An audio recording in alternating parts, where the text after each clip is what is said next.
Hey, what I'm going to do here today is show you a little trick I did with my Force 1 F200W drone, which is the same as a Bugs 2 MJX. And this has got a camera in the front. It's got a fuselage in the back. See the XT30 plug right there? That's where the battery plugs in, which is this type of battery, which comes with it, is an 1800 megaamp hour battery. So I was trying to play with it and see if I could get more flight time. So I went with a 3000 megaamp battery, and my first choice was this because I didn't know what I was doing.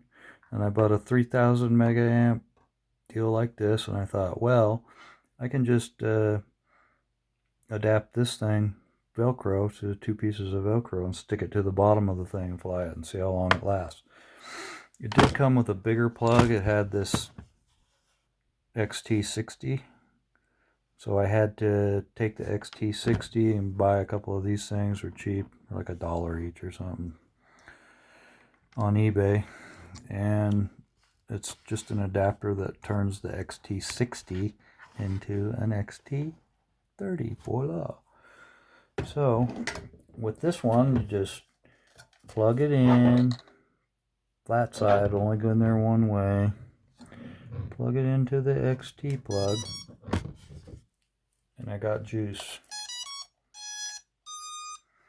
Then I take the Velcro strips, where I put Velcro on the bottom here too, and I just go doink, and it's stuck to the bottom like that. And I flew it around like that, Frankenstein style, and it lasted, I don't know, 10 minutes. I wasn't happy at all. I thought it would be like 20.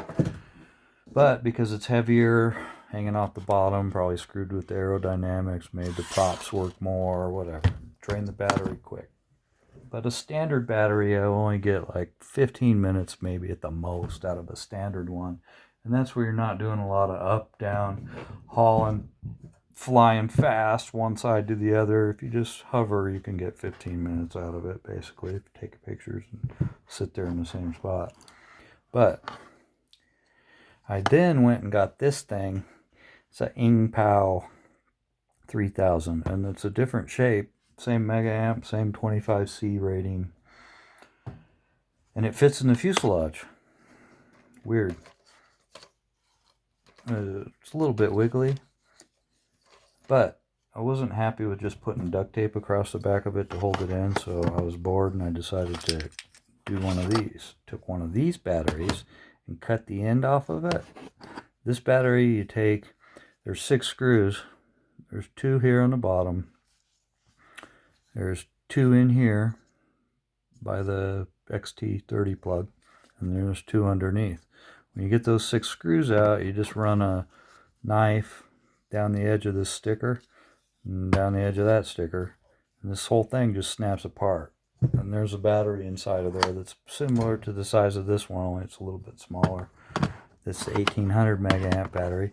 You pull this XT plug, you push that out. It's not fixed in there. You push it back and it comes out.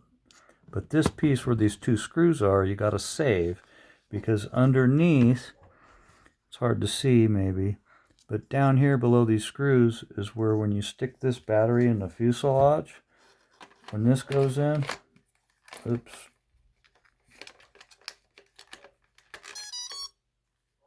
on the underneath side I have a little lock. So when it's in and you turn this lever, it locks the battery right there. Now, if you just have this piece, you don't have the part that it locks on. So you got to save this little piece off the battery.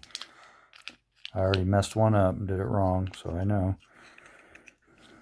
You take this piece, then put it back in here, and just screw those 2 little screws in there so that you have the locking mechanism on the bottom of this piece to do this with. That way you can lock it in there.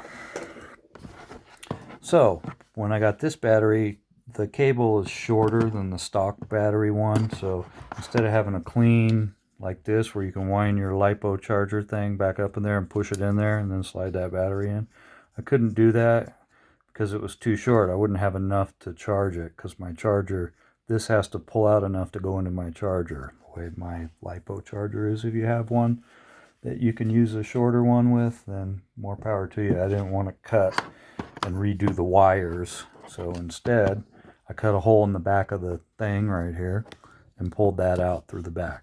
So that's ugly and it's going to look like that, but it's better than not having any cover on the back at all. So I put this thing in, slide it into the fuselage, and then I crazy glued this thing, my XT plug right here, my 30. I crazy glued that right there so it won't back out, because this thing on the other one, you can push it out the back once you pull it out of the other battery. It's not stuck on there. It's not screwed in or anything. So I glued that, and I glued it a little bit crooked on my first attempt, but it's crazy glue. You only get one chance.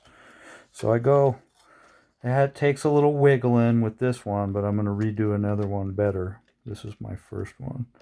Then I have my little charging port out the back. So I wiggle that in there. There it is. She's live.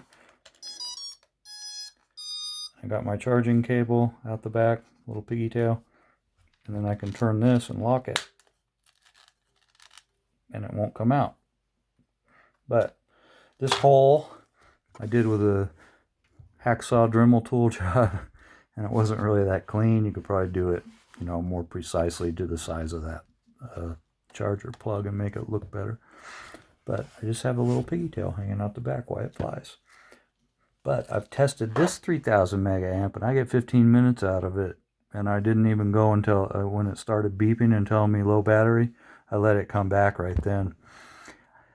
It would probably keep on going, and after this charge I might run it completely dead and see how long it lasts. But when I got the low voltage battery warning, I was at 15 minutes with this 3000 mega amp. So it's definitely worth the $25 I paid for that one, because these are $25 if you buy them singularly too, and they don't last very long. It's like a year of charging these and they're junk.